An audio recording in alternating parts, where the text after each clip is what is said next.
Hey, this is Mad Movie Mark, or the Mad Movie Mark Movie Review. Thank you for joining me as I review the 1959 independent drama Shadows. Well, I haven't had any better offers. Well, thank you. I'll take whatever I can get. I appreciate that. Please feel free to stay and watch the whole review if you don't get any better offers. I'm reviewing every movie that has a 100% fresh rating on Rotten Tomatoes. I'm giving them all a score of 1 to 10. After I watch them and score them all, I will rank them from worst to best. I started in the 1920 silent movie era, and now I'm at 1959 with Shadows. And this is the final movie of the 50s that have a 100% fresh rating from the critics, and it has an 81% fresh rating from the audience. It was directed and written by John Cassavetes, who was a famous director and actor. This is the first movie he ever directed, and this is the first movie that I've ever seen with him as an actor or director. It also stars Ben Caruthers as Ben, Leela Goldini as Leela, Hugh Hurd as Hugh, Anthony Ray as Tony, and Rupert Cross as Rupert. So I can go ahead and call these people by their real names, and I will not be making any type of mistake. It's absolutely perfect. So this movie deals pretty much a lot with race relations, with race issues. Being in the late 1950s, that was a hot button topic. Civil rights kind of, I believe, started in the early to mid 1950s, somewhere around 1955 and 1954, 55. But as far as I know, it wasn't that prevalent in movies and television, at least at this time. So the number one movies on TV were Gunsmoke, Wagon Train, Have Gun Will Travel, Father Knows Best, a lot of Western stuff. And the number one movies were Ben-Hur, Shaggy Dog, and Some Like It Hot. So although race was a hot button issue, it doesn't seem like I wasn't around at that time, but based on what was popular on TV and what was popular on movies, it doesn't seem that it is a issue that is really being brought into America's home, at least not like on a national scale. So you have this independent movie that's about race, and it's also about a woman trying to kind of be independent and pay their own path. She's definitely trying to be independent in these relationships. She's seeking out relationships, but not to be like this modern day wife who has children, like the Leave It to Beaver type of stuff. She's not necessarily expecting any of that. She's going into relationships expecting the unexpected. Maybe it'll be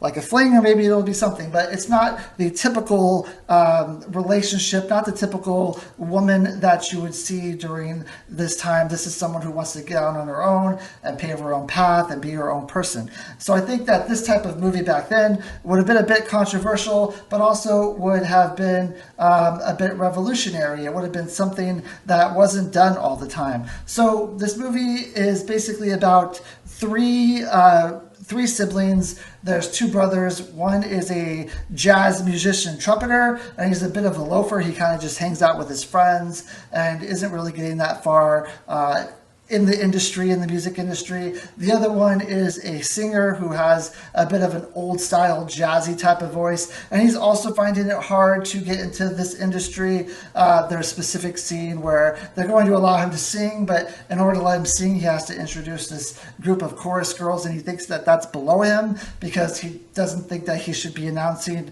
anyone, especially since he thinks that these girls have no talent. So he's just trying to get into the music industry, but he has to go through these hurdles where people aren't exactly letting him do what he wants to do. And then you have Leela, the sister. Now, it seems like Hugh is a bit protective of his sister.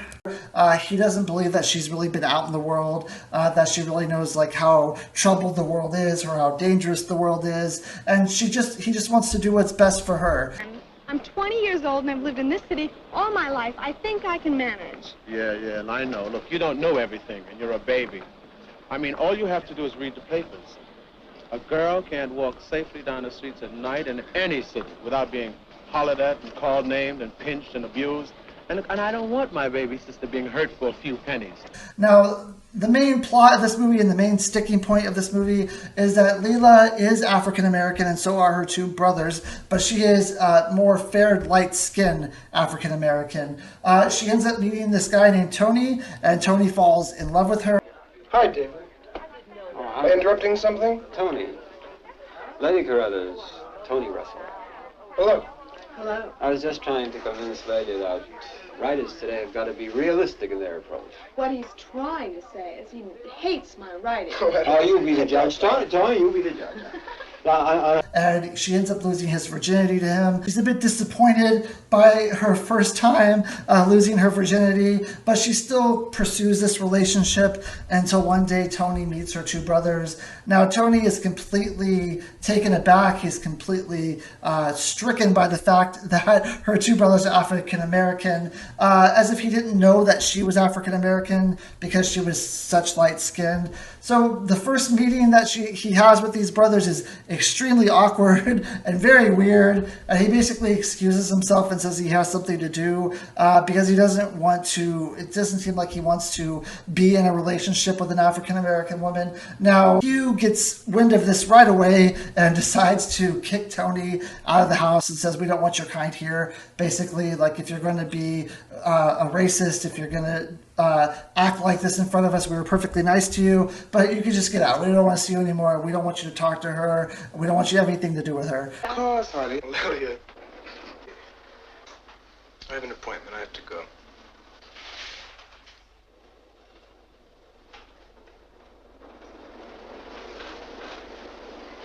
I have an appointment, I told you. Look, I don't want to fight with you. I don't want to argue with you. What's the matter? I want you to go. What? I don't want you to hurt my sister.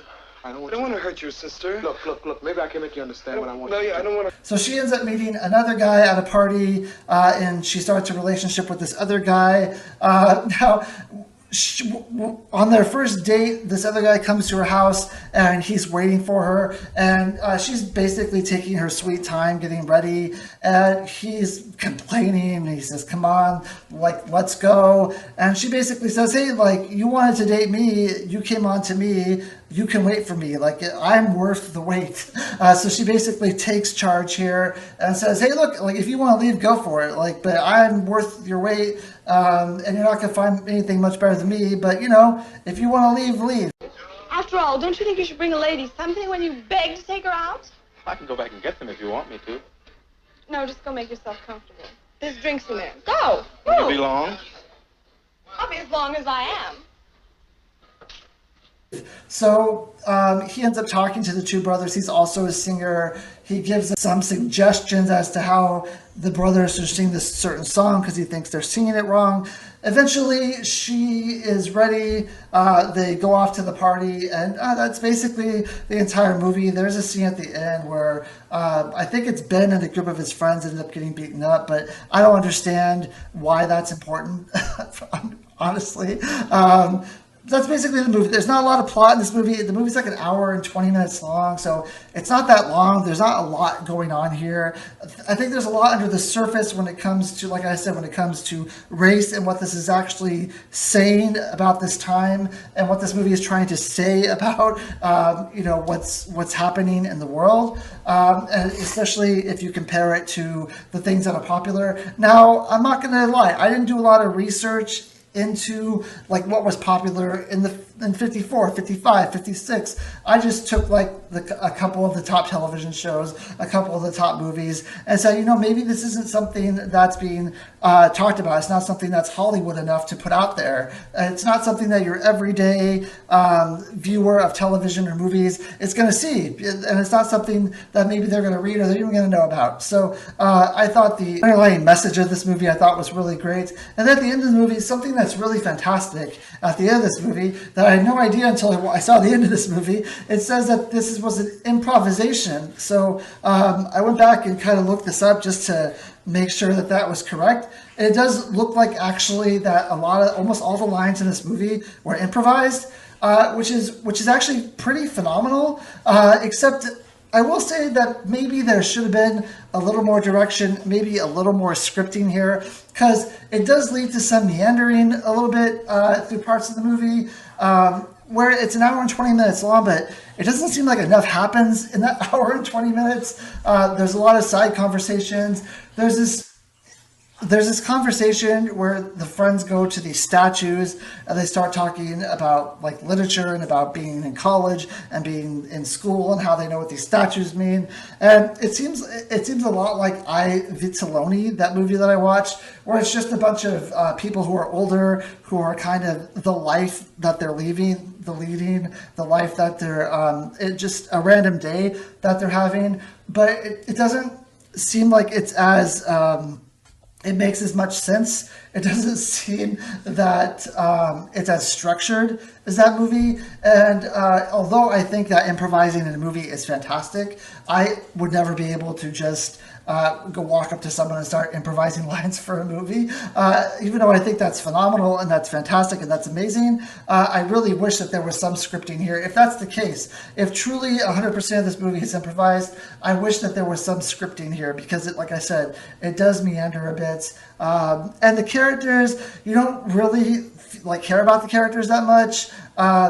Lila, she was the character I probably cared most about, just because I really felt that she was someone that is a lot different than what you normally see at that time. She was someone who was kind of paving a way. She is someone that's kind of like showing that women can be something different than what they are portrayed on television and movies, that they can be stronger people, that they can be stronger characters, that they can kind of choose what their own destiny is. They can be in relationships for their own reason. They don't have to be in relationships to have children and to cook dinner for the father when he comes home every day. There's more depth to women than that, and I really liked her character for that. I really think that it showed that there's more depth for women, and that they shouldn't be pigeonholed into this idea of leave it to be their father knows best, stuff like that. So I loved that character.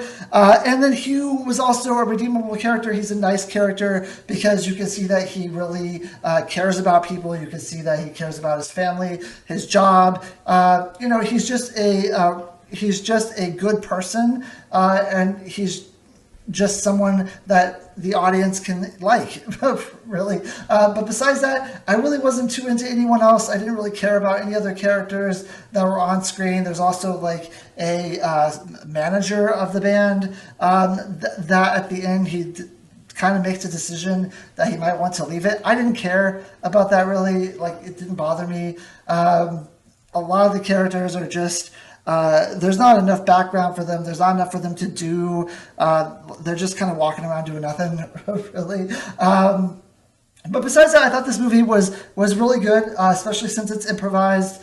It says a lot of stuff about like I said, it just says a lot of stuff about what's going on at the time, about what women could be, and about what I think they think that women are at that time. I'm gonna give it a solid 7.5. Just because, like I said, it does meander quite a bit, and the characters aren't that well developed or fleshed out mostly. But, I still enjoyed it, and 7.5 I think is a solid score for this movie. I hope you join me next time when we start the 1960s. I'm really happy to be done through 40 years of 100% fresh movies, 20s, 30s, 40s, and 50s. It's been a long trip. I think about like 80-something movies that I've done so far for this list that I'm doing. So yeah, I hope you join me next time when I do the 1960s. I hope you guys have a good night. Thank you.